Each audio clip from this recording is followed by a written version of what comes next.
Welcome to Film Grind. I'm Shawn Burkett and I will be your host as we journey into the ins and outs of the independent film industry.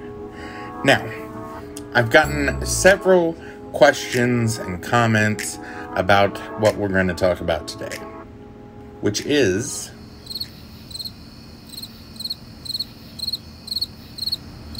Do it. That's right, we're going to talk about the basics of digital marketing because there is a lot of ground to cover when it comes to marketing and promoting, which a lot of people think that they are one and the same, but they are not. They most certainly are not. And again, I didn't go to film school, I didn't go to business school. These are just lessons that I had to learn the hard way in the last decade of making movies. But before we get started, I want you to know that marketing and promoting can pretty much be a full-time job. So if you've got some friends or people in the industry that are willing to help you out, do it. Build a team. It'll make things a lot easier. As long as there's open communication and a strategy, you'll do just fine. So first off, you'll need content to promote. Most people use behind-the-scenes stills, maybe a poster or some sort of teaser image, or even a teaser trailer. Because obviously you don't want to just put your film out there and promote it on the same day. You want that strategy. You want to build a following. That way anticipation can build and people will be more aware of what's going on. Because in all reality, that is the most important thing that you are trying to create right now, is awareness. So, imagery. Imagery is key. People aren't going to stop and look at your post if your image is something that, doesn't appeal to them, if it isn't eye-catching. You want people to stop scrolling. You want them to like it. You want them to share it. You want them to find out more information about it. So you really need to spend some time figuring out what imagery you're going to put out there. Because once it's out there, it's out there. Normally, before I post an image, I will send it out to 20 or 30 people who I know are either fans of that genre of film or something along those lines and see what they think. Some people may not like your font. They might not like the image as a whole. They might not like the color scheme. When you get enough information about what people don't like about your image, then you can correct it. This is one of the first steps of collecting data that you will appreciate in the end. Now, I know I'm kind of going over things kind of quickly. I'm wanting to make a whole series of videos on marketing, but if people can't watch this video and follow these steps, there's really no point in going on. So, leave a comment if you want more of these videos. So now that you have an image, you will need to create social media profiles. If you don't already have this, this is something that you will need. Facebook, Instagram, Twitter, TikTok, Reddit, Pinterest. If there's a platform where people are gathering to like or look at things, you want to be there. Why make profiles on so many different social media platforms? Because there's different people that are on this platform versus that platform. And you want everyone to see your imagery. Plus, if somebody sees your image on this platform on this day and sees it on this platform on another day, they're going to be like, I've seen this before. Maybe I should check this out.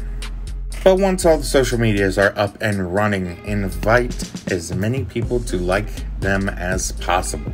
Also, target what people like. Do a search for hashtags or any kind of metadata that you can about your genre of film or films that you feel that people that like this film would like your film. Like their pages and they will most likely like yours in return.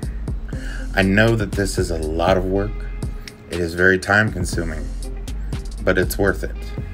And now this is where you can begin to build audience data. Via each account, you will want to share one image and never the same image. Not on the same day. Never share the same image on the same day via all your platforms. That's just no bad no. That's lazy promoting right there. Spread them out. If you're going to share image A on Instagram, then share image A on Facebook 3 days later. Why, you ask? Well, this is how you build more audience data. If 100 people like your post on Instagram this day, but on that third day, 300 people like it on Facebook, you can use those numbers to average out how many people are liking what, when, and where, what kind of content they are liking. You can even go as far as to look at your image and find out what about your image people are liking. But also, there's more data there that you aren't seeing. These are called variables. And variables are mostly what time of day your post was made, what day your post was made. That's right, there are better days and times of the week to promote because more people are online and being social. Look at your own social media habits. Like if you work a full-time job, normally between, we'll say 11:30 and 1 o'clock, you're at lunch, which means most likely you're scrolling through social medias. Well, if you're doing it, a lot of other people are doing it. So this would most likely be a great time to post. Now, some people are all about the hashtags. Some people are like, ugh. It's really up to you. I've never had a post that putting hashtags on it hurt the post.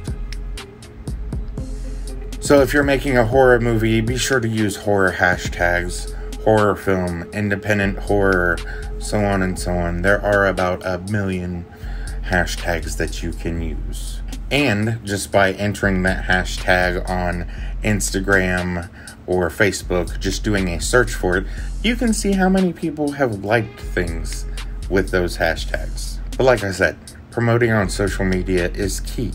But you will also want to make a website to where people can join a mailing list. That way you can constantly keep them updated on what's going on. Where's your film being shown? What stage of production is your film in? Is there an IMDb for your film? And by putting out that information, you can then gather analytics, which most websites come with some form of analytics of showing where people have come from. And most of them you can narrow it down to city and state. But most of them at least have gender and age range. And if they don't, you can always go and get Google Analytics for your website. And this will be very helpful when making targeted promotions or advertising. And I know a lot of people are on the fence about advertising because it costs money.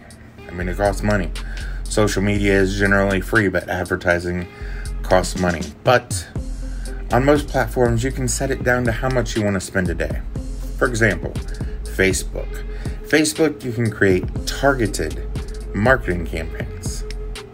You can type in specific interests down to a director's name, an author's name, a movie genre, a movie, and literally this ad will try to be placed in front of those people. So like I said, the more data, the better. And this is something that you will end up doing before, during, and after your film's released. Keeping people updated is how you build an audience. Whether it's a new poster, your film has been in these film fests, or has gotten distribution. Keeping people updated is a way to keep them in the loop. And then those people you can then transition into your next project. Because in general, people want to follow people who are updating, who are giving more info, putting out more images, more videos, people who are taking the time to put out content on a regular basis. And that's key in keeping a following. Like I said, there's a lot more information that we could get into with marketing and promoting, but if you're not willing to follow these steps, I highly doubt you're going to take the rest of the journey. But if you are interested, be sure to comment, like, subscribe, and if I get enough interested members, I'll keep on going. But for now, I'm Shawn Burkett.